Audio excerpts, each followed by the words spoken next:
ഓം ശ്രീ ആഞ്ജനേയായ നമഃ.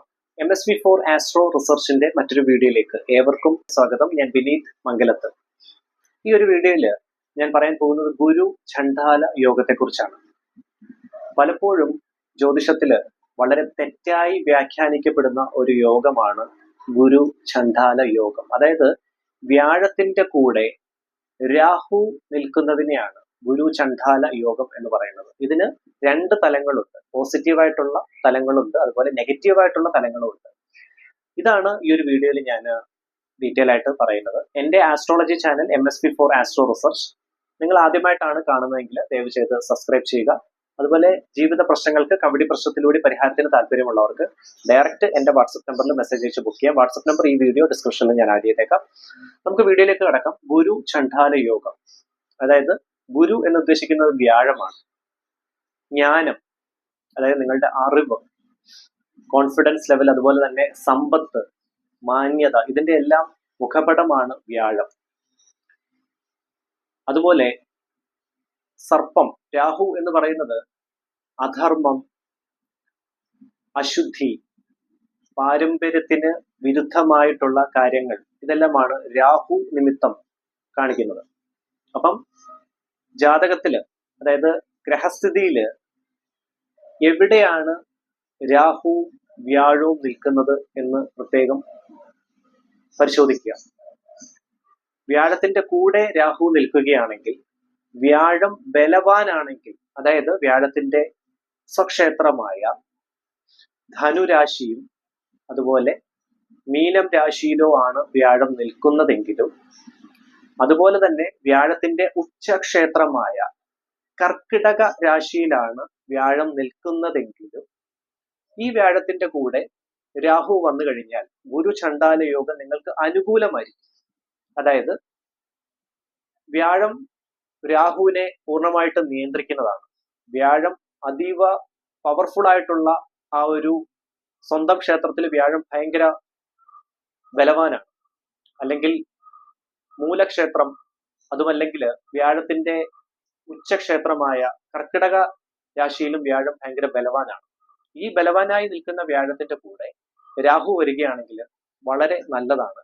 ഔദ്യോഗികപരമായിട്ടുള്ള ഉന്നമനം, അതുപോലെ തന്നെ ഗവൺമെന്റ് മേഖലകളിൽ ജോലി കിട്ടാനുള്ള ദൈവാധീനം, സാമ്പത്തികപരമായിട്ടുള്ള ഉന്നമനം, നിങ്ങളുടെ കോൺഫിഡൻസ് ലെവലിനെ അത് ബൂസ്റ്റ് ചെയ്യുന്നു. സമൂഹത്തിൽ മാന്യമായ ബഹുമാനം ആർജിച്ചെടുക്കാൻ സഹായകരമാകുന്നു. അതുപോലെ കൂടുതലായിട്ടുള്ള ബുദ്ധിപരമായിട്ടുള്ള കാര്യങ്ങൾ, അങ്ങനെയുള്ള കണ്ടുപിടുത്തങ്ങളൊക്കെ അതിനുള്ള ദൈവാധീനം കിട്ടുന്നതാണ്. രാഷ്ട്രീയപരമായിട്ടുള്ള കാര്യങ്ങളിലുള്ള ശ്രദ്ധ, സാമൂഹികപരമായിട്ടുള്ള കാര്യങ്ങളിലുള്ള ശ്രദ്ധ, ഇതെല്ലാം വ്യാഴം സ്വന്തം ക്ഷേത്രത്തിൽ നിൽക്കുകയും വ്യാഴത്തിന്റെ കൂടെ രാഹു വരികയും ചെയ്തു കഴിഞ്ഞാൽ ഗുരു ചണ്ഡാല യോഗം നിങ്ങൾക്ക് അനുകൂലമായിട്ട് വരും. പക്ഷേ ഞാൻ പറയാൻ പോകുന്ന അടുത്ത തലം, വ്യാഴം സ്വന്തം ക്ഷേത്രത്തിൽ അല്ലാതെ നിൽക്കുന്നു എന്ന് സങ്കല്പിക്കുക. നിങ്ങളുടെ ഗ്രഹനിലയിൽ വ്യാഴം സ്വന്തം ക്ഷേത്രമായ, അതായത് സ്വക്ഷേത്രമായ ധനുരാശി, അതുപോലെ മീനരാശിയിലോ, അതല്ലെങ്കിൽ വ്യാഴത്തിന്റെ ഉച്ചക്ഷേത്രമായ കർക്കിടക രാശിയിലോ അല്ലാതെ വ്യാഴം നിൽക്കുന്നു എന്ന് നിങ്ങൾ ഗ്രഹനിലയിൽ നോക്കുക. ആ വ്യാഴത്തിന്റെ കൂടെ രാഹു വന്നു കഴിഞ്ഞാൽ ഇത് ഗുരു ചണ്ഡാല യോഗം നിങ്ങൾക്ക് നെഗറ്റീവായിട്ടുള്ള ദോഷഫലങ്ങളായിരിക്കും തരിക. വ്യാഴം അവിടെ അത്രയും ബലവാനാവില്ല. വ്യാഴത്തിന്റെ ആ ഒരു പവറിനെ, വ്യാഴത്തിന്റെ സ്വാധീനത്തെ പൂർണ്ണമായിട്ടും രാഹു നിയന്ത്രിക്കുന്നതാണ്. അപ്പം വ്യാഴത്തിൽ നിന്ന് കിട്ടേണ്ട ഗുണങ്ങളെല്ലാം അവിടെ കുറയുകയാണ് ചെയ്യുന്നത്.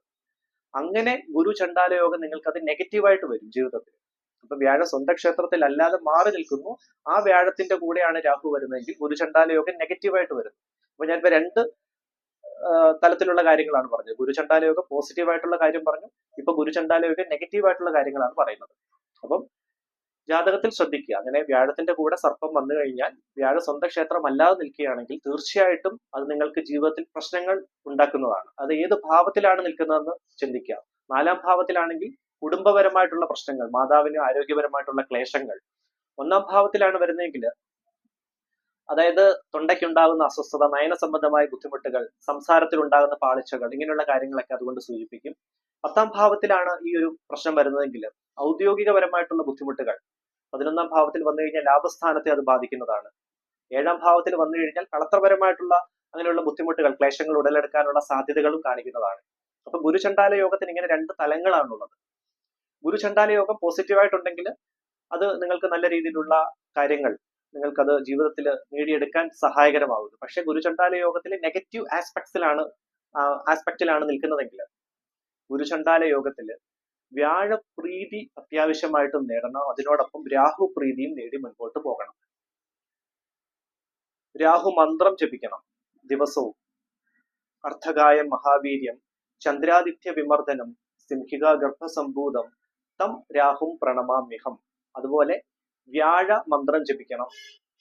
വ്യാഴാഴ്ച ദിവസം പറ്റുമെങ്കിൽ ഇടയ്ക്ക് വിഷ്ണു ക്ഷേത്ര ദർശനം നടത്തുന്നതും വിഷ്ണു സഹസ്രനാമം ജപിക്കുന്നതും അതുപോലെ 30 വ്യാഴവ്രതാനുഷ്ഠാനവും വളരെ ഉത്തമമാണ്.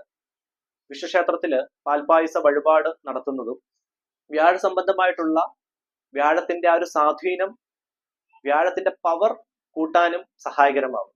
അപ്പൊ ഗുരുചണ്ഡാല യോഗം നെഗറ്റീവ് രീതിയിലാണ് നിൽക്കുന്നതെങ്കിൽ തീർച്ചയായിട്ടും അതിനുള്ള പരിഹാരങ്ങൾ കൂടി ചെയ്തു തന്നെ മുൻപോട്ട് പോകുക.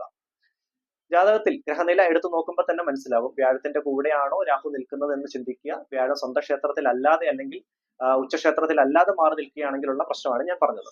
ഇതിനെയാണ് ഗുരു ചണ്ഡാല യോഗം എന്ന് പറയുന്നത്. അപ്പം ഇതിന്റെ പോസിറ്റീവ്സ് നെഗറ്റീവ്സ് ഞാൻ ആൾറെഡി പറഞ്ഞു കഴിഞ്ഞു. എന്തെങ്കിലും സംശയമുണ്ടെങ്കിൽ ഡയറക്റ്റ് നിങ്ങൾക്ക് ഇതിന്റെ കമന്റ് ബോക്സിൽ ചോദിക്കാവുന്നതാണ്. ഞാൻ സമയം പോലെ തീർച്ചയായിട്ടും അതിന് റിപ്ലൈ തരുന്നതുമാണ്. അതുപോലെ ജീവിതത്തിൽ വേറെ എന്തെങ്കിലും ക്ലേശങ്ങൾ കാര്യങ്ങൾ ഉണ്ടെങ്കിൽ എന്റെ പൂജാ പ്രാർത്ഥനയും നിങ്ങളെ കൂടി ഉൾപ്പെടുത്തി പ്രാർത്ഥിക്കണമെങ്കിൽ ഡയറക്റ്റ് ഈ വീഡിയോയുടെ കമന്റ് ബോക്സിൽ പേരും നക്ഷത്രവും ജീവിതത്തിൽ അനുഭവിക്കുന്ന ക്ലേശം എന്താണ് അതുകൂടി ജസ്റ്റ് മെൻഷൻ ചെയ്യുക. തീർച്ചയായിട്ടും എന്റെ പൂജാ പ്രാർത്ഥനയിൽ നിങ്ങളെ ഉൾപ്പെടുത്തി ഞാൻ പ്രാർത്ഥിക്കുന്നതാണ്. ഇതിന് അങ്ങനെ ഫീസ് കാര്യങ്ങളൊന്നുമില്ല, തിരിച്ചും സൗജന്യപരമാണ്. പക്ഷേ ആസ്ട്രോളജി ഇതിന്റെ കവടി പ്രശ്നത്തിലൂടെ പരിഹാരം കാണുന്നതിന് ചെറിയ ഫീസ് ഉള്ളതാണ്. ഇത്രയുമാണ് ഞാൻ ഈ വീഡിയോയിൽ പറയാൻ ആഗ്രഹിച്ചത്. എന്റെ ആസ്ട്രോളജി ചാനൽ ആദ്യമായിട്ട് കാണുന്നവർ ദയവ് ചെയ്ത് സബ്സ്ക്രൈബ് ചെയ്യുക. എല്ലാവർക്കും നന്മയും ഐശ്വര്യവും ഉണ്ടാവട്ടെ. നന്ദി, നമസ്കാരം.